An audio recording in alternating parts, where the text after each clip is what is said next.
Aloha and welcome to This Is Now. We begin with a first alert weather alert for you. This is a live look out at Lauai Beach Resort over on the island of Kauai, where our H&N weather team has issued a first alert weather day as a kona low is bringing heavy rain to parts of the state. Here in this live camera, you can see some clouds blanketing the state, blanketing the horizon. But earlier in the day, there was a lot more rain in this camera. Yeah, and we want to show you some video from other areas of the state. We've been seeing downpours along south and windward sides of Oahu, Kaka'ako downtown, and Kalihi saw the drenching rains rolling in.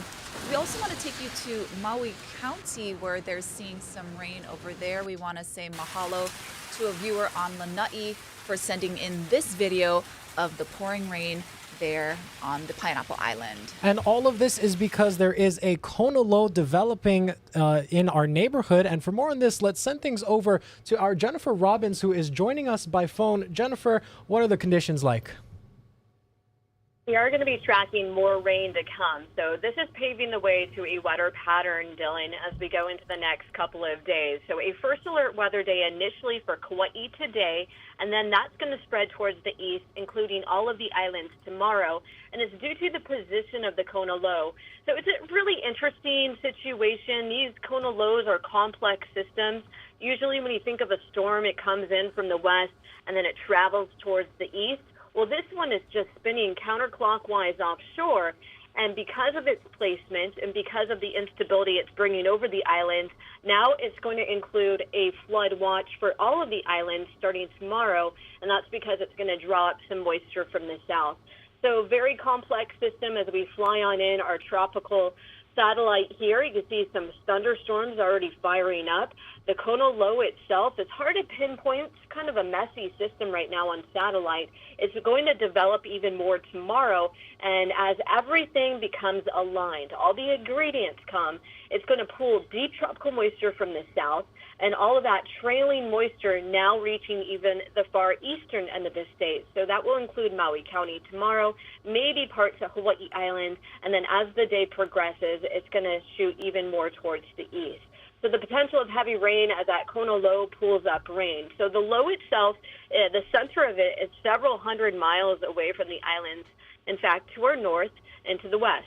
And we could see the center of that spinning up, kind of like a pulley, that moisture, a conveyor belt of moisture from the south. As we take a closer look at the satellite and radar image right now, we have been under a flood advisory over Kauai.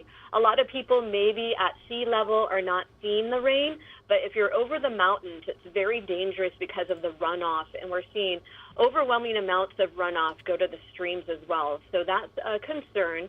Right now, the totals aren't very overwhelming when you think of rainfall totals. It's about 1.5 inches or so, but we have been seeing the rates come down at 1 to 3 inches per hour. And that has also been the case over the gathering place. Most of the heavy showers have been over windward neighborhoods, Hawaii Kai. You see that one line that came through, a squall of thunderstorms, in fact. And we will see this kind of nature, sporadic showers. One moment it's quiet, the next moment these cells develop, and they could be very heavy and intense when they do. And as it interacts with the mountains, that's when you get orographic lifting and heavy downpours. So tomorrow is actually going to be a bigger weather event day for all of us. Right now, the max total so far about 1 inch over the Ko'olau and the North Shore. Very quiet over Maui County for now, but this is a time to prepare, maybe clean your drainage area, kind of clean debris out of some of the drains that may have collected over time because it's been so dry. Even all those dry leaves that could be in the drains, that's a good time to go check that out and maybe walk around your house and do some clearing. And that's also the situation for Hawaii Island. Right now, very quiet. So things are really going to materialize tomorrow when it comes to more widespread rain, especially as that low digs a little closer to us.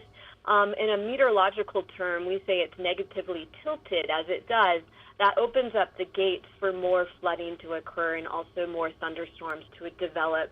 And that's what we're seeing with this first alert weather day, and that's why now we're expanding it for all of the islands for tomorrow.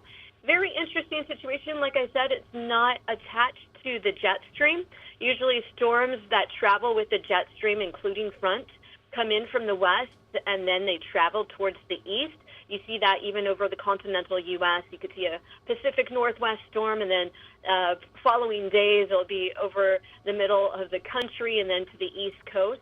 Well, this one is actually going to just spin counterclockwise. It's detached from the jet stream, and it's going to be there for a couple of days. And it's like a pulley pulling up that moisture from the south, and it's also associated with cold air aloft. With that cold air and deep tropical moisture, with those ingredients vertically stacked, we could have thunderstorms. So it's really hard to pinpoint exactly where thunderstorms are going to develop. I can't say tomorrow at 1 o'clock I'm expecting a thunderstorm to develop overhead at the airport. The ingredients have to come together perfectly, and it could happen at any time at this point. And it looks like the prime time for that will be tomorrow into Thursday, when the most instability will be developing associated with that Kona low. And with some of these thunderstorms, they can potentially be strong. You wouldn't be surprised if maybe a water spout or two could be spotted over the waters, especially along some converging winds. So be watching out for that very carefully on the radar. You see a big shift in our winds the next couple of days. No longer seeing the trade winds, Kona winds. Eventually, by the time we get into Sunday to Monday, that's when we'll see the trade winds trying to make a comeback. But that is a big key component to why we're going to be seeing this deep tropical moisture. The south winds acting like a conveyor belt, the source of getting that deep tropical moisture to us, and that's what's going to be riding in the next couple of days. Weather models have been really have a hard time pinpointing the rainfall totals associated with thunderstorms. So this is reflected on those passing showers that could be coming our way. And right now it just says about an inch to an inch and a half. But we will move those numbers up where there are thunderstorms. So after this event is all said and done, maybe about 4 to 6 inches over Kauai, and then 2 to 5 inches. Maybe we'll see that along the North Shore or even over the Ko'olau Mountains. And then jumping over towards Hawaii Island, initially 2 to 4 inches, but it looks like Thursday we could actually have things really pick up there. So those numbers could increase over time as well, and 1 to 2 inches over Maui County. And something exciting, well, some maybe snow coming our way. Wintry mix on the summit, and the timeline for that will be Thursday into Friday. We're talking about how this is a cold core system detached from the jet stream, so it's bringing instability over the state. I wouldn't be surprised if we saw something called grapple over the mountains, and that's almost like Dippin' Dots, like a softer hail, and we could see that above 12,000 feet, and if thunderstorms form over Mauna Loa and Mauna Kea. So be watching out for that as well. So exciting weather as these ingredients come together, but it can be very intense and dangerous. Towering cumulonimbus clouds associated with some of these thunderstorms. We'll see thunderstorms towering above 30,000 feet, and the higher they go up in the atmosphere, that means the stronger the updrafts and downdrafts, and that could potentially mean some strong south straight winds along with these thunderstorms at times, and they will be isolated, and that's what's really hard to pinpoint. It's on a much smaller scale when we're looking at the radar. So we could see this develop as the ingredients come together. But like I said, the cold air aloft, tapped in with that deep tropical moisture, vertically stacked, could bring those thunderstorms. So today, this is what we're calling for. That first alert weather day initially for Kauai, as things become more unstable, now spreading towards the east and including all of the islands tomorrow through Thursday. And it looks like a lot of people are curious over the weekend what may happen because of all the holiday events that are happening, because of Christmas tree lighting events as well. It is questionable, but it looks like big improvements by the weekend. It's going to be a little bit more isolated as that low pressure system finally pushes away from us and not just sits to our northwest where it is right now. We will be seeing maybe breaks in the rain, and even though there could be chances of rain over the weekend, it's not going to be as widespread, so it may not be a washout, but we could have periods of sporadic rain that could put a damper on things for a little bit, but then clearing skies, we'll get some breaks from that. So the weather headlines as we break that down for you. First alert weather day, like we're talking about. A flood watch starts for tomorrow for all of the islands, but right now concentrated over the western end of the state. And here at Hawaii News Now, declaring a first alert weather day for all of the islands tomorrow because of the position of that Kona low, because of it bringing up deep tropical moisture from the south. And we know how dry we've been because of the poor drainage and the thoughts of how much rain we can get over the streams and how that could overwhelm and bring on some runoff. We're making that first alert weather day expand to all of the islands tomorrow because the ingredients are in place for thunderstorms. So the flooding potential is high. First snowfall of the season may be coming our way, so already hearing Santa's bells there. Can't believe it's already Christmas, and December will be arriving by this weekend as well. As we look ahead and break down your first alert 7-day forecast, Tuesday, Wednesday, Thursday, first alert weather days starting with Kauai and then including all of the islands Wednesday into Thursday. Some residual moisture comes into the picture Friday, Saturday, but since we still have those south winds Friday, Saturday, and we don't have the trade winds yet, it's still a fairly unstable atmosphere. It's not going to be as unstable as what we're going to be seeing on Wednesday and Thursday, which I think will be the peak of this event with this Kona low. But we could be seeing periods of rain over the weekend. So I know that may delay putting up some of your holiday decorations or being outdoors at times, but it's one of those events that you'll have to keep an eye on the radar and see what pops up on the radar, because it's highly ingredients-based. Like I said, it's not a front that comes in and I could time it out for you from west to east and say it's going to be in your neighborhood at this certain time. It's all of the ingredients and instability that's creating these individual rain cells on the radar that we're seeing. Jen, thank you so much for this forecast. I feel like we just need to be ready. Yes, definitely. I hate to cut you off, but we have a press conference happening now with city officials on the weather conditions. Let's go ahead and listen in. For any kind of large-scale emergencies, really encourage everybody to have a go bag at home as well.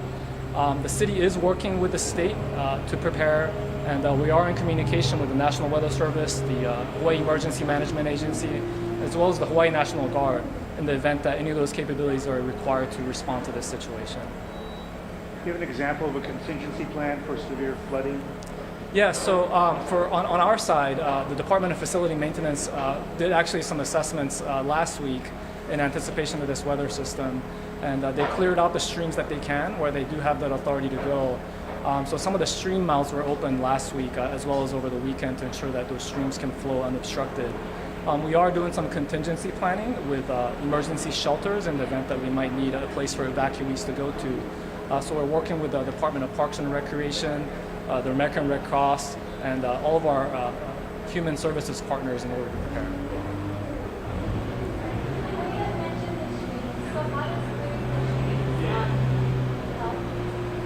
Yeah, so some of the streams, some in the flood-prone areas, they can get obstructed by debris over the course of the season. So where they have authority, the Department of Facility Maintenance can go out and use heavy equipment to clear.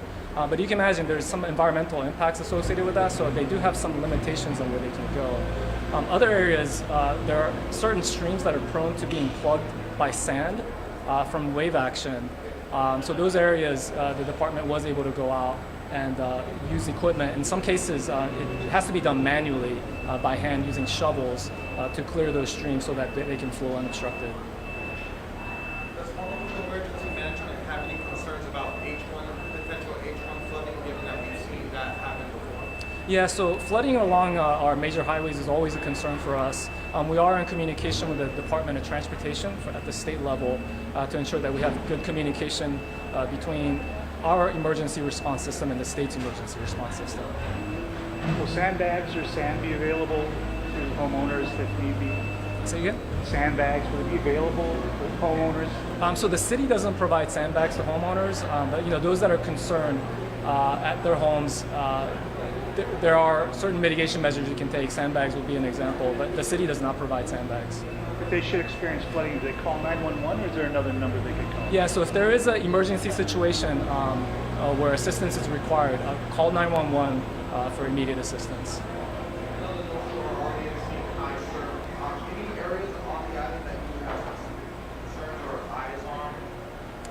So I think we have our normal flood-prone areas, particularly along the windward side.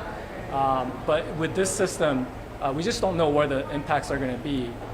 The thunderstorms could develop anywhere on the island, so it's just really monitoring the whole island.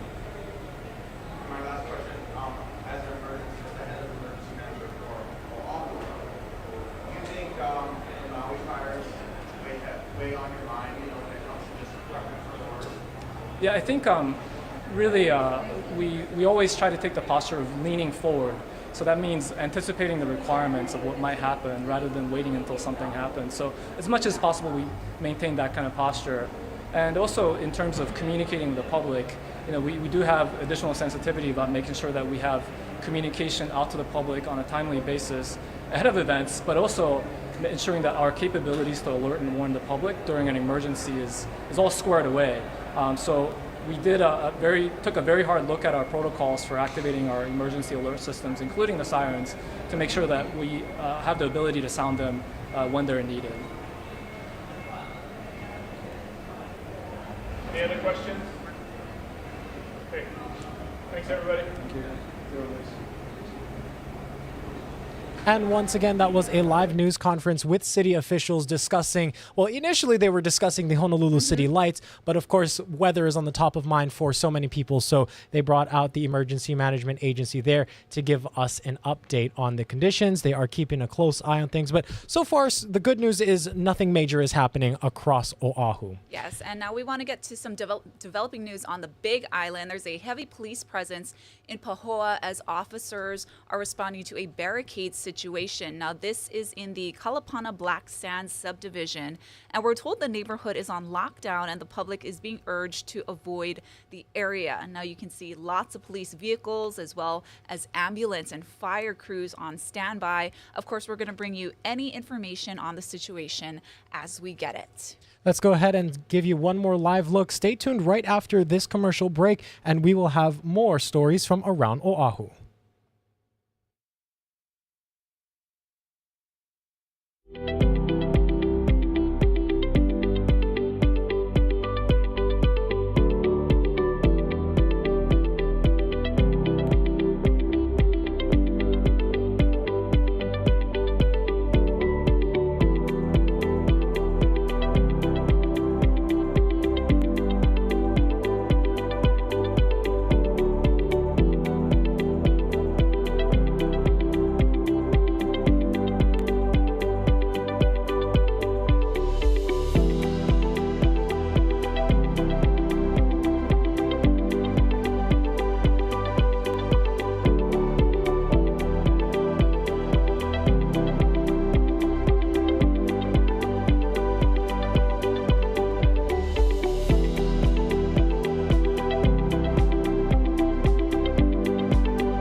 Aloha and welcome back to This Is Now. This is a live look out at Waimea Bay on Oahu's north shore. As you can see, the ocean isn't too bad, but the skies are cloudy there. We are going to keep a close eye on the weather, but now we want to give you some other stories from around Oahu. That's right. A man was rushed to the hospital early this morning after being stabbed at a home.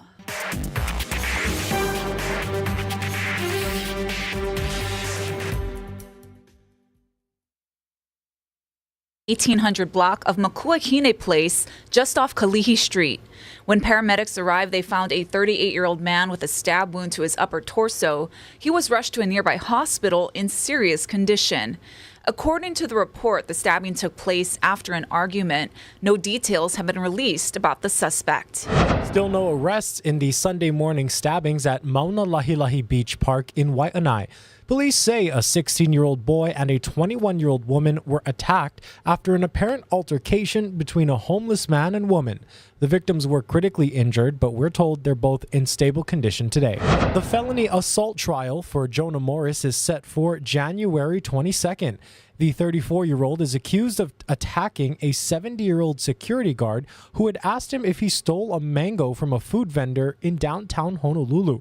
His bail is set at $11,000. Well, the Navy plane that went down in Kaneohe last week is still there, and it's sitting on top of coral. Our Casey Lunn has the latest on salvage efforts. Aloha from Kaneohe Bay. It was a beautiful morning here. Even saw a rainbow above the bay here where that plane is. Show you that really quickly. Of course, the weather is going to be changing throughout the day. And we did get a good look at that plane, though, still in the water just off the runway at Marine Corps Base, Hawaii. The military will not face a fine from the Department of Land and Natural Resources. The state says because it's an accident, they don't think a fine is necessary. However, some environmental groups disagree with that. We did hear from Navy officials for the first time since that plane went into the water last Monday. They say that they do hope that they'll be able to fly that P-8A Poseidon aircraft, a really large jet that's used for reconnaissance, surveillance. They hope that they'll be able to fly it again someday. They say the landing gear is intact. We heard from Rear Admiral Kevin Lennox from the United States Navy yesterday afternoon at a press conference. This is what he had to say about the two options his team has for getting that plane out of the water. One would be to float it and get it within range of a crane based there on the runway. And we're looking at the site there to see if it can support the heavy equipment it would take to do that. And then we would lift it onto the runway, and it will settle down onto its landing gear, which is still in good condition. The other option is to float it, and then we would use roller bags, so circular kind of cylinders. It will float onto the top of those and then roll up onto the runway there. Well, Lennox went on to say that over the weekend, they removed 2,000 gallons of fuel that was on board that aircraft. They say there was no fuel spilled during that process. Now, the environmental groups that we have reached out to say that while they're grateful that the Navy is doing what they can to share the work they're doing, being transparent, they say they disagree with the state's decision not to impose a fine. Here's a representative from the Hawaii Sierra Club. It's very premature to say that there are no bad decisions that were made, that this was purely an accident. And second, and more importantly, administrative fines aren't just about punishing, bad behavior. They're really about getting compensation to help heal the resource. Coral damage can take, decades to recover from, and there are ways to speed recovery, but that takes time, that takes money and resources. And it's just disappointing that the Department of Land and Natural Resources wouldn't be seeking compensation from the Navy to heal the harms that they've caused. And yesterday, Congresswoman Jill Tokuda visited the site here. She surveyed the damage and spoke to military officials. She said on an Instagram post that she really wanted to stress communication, transparency, to make sure that the Navy is continuing to build trust with the local community here in Hawaii when things like this happen. We do not have a timeline for when that plane will be out of the water and back on the runway. The Navy says that because this is a delicate process, they're taking their time with this to make sure that they try to address those environmental concerns of different groups and state leaders. So they didn't give us a hard timeline or a date when that plane might be out of the water. We'll keep you updated as we learn more. Reporting from Kaneohe Bay, I'm Casey Lunn. For now, we'll send things back into the studio. Family, loved ones, and dignitaries are honoring the memory of former First Lady Rosalynn Carter. Former President Jimmy Carter, who is 99 and receiving hospice care at home, attended Tuesday's service in Atlanta. He was joined by President Joe Biden and First Lady Jill Biden, former President Bill Clinton, and former First Ladies Hillary Clinton, Laura Bush, Michelle Obama, and Melania Trump. Mrs. Carter died on November 19th at the age of 96. Family members and leaders from across the country have remembered her as a lifelong humanitarian and a passionate advocate for a number of causes, including mental health and caregiving. A number of services are planned to honor Carter this week. That includes a And finally, if your goal is to be true to yourself, then you are in step with the word of the year, which is authentic. Merriam-Webster says there has always been a high volume of lookups for the word for years, but there was a substantial increase in 2023. The online dictionary is citing stories about artificial intelligence, celebrity culture, identity, and social media for the uptick. Some of the meanings of authentic include not false or imitation, true to one's own personality, spirit, or character. Other top words for the year include deepfake, coronation, dystopian, and riz, which means romantic appeal or charm. Stay authentic always. Let's end today's show with a look outside through Honolulu. Not too bad right now, but again, we are in for some more severe weather.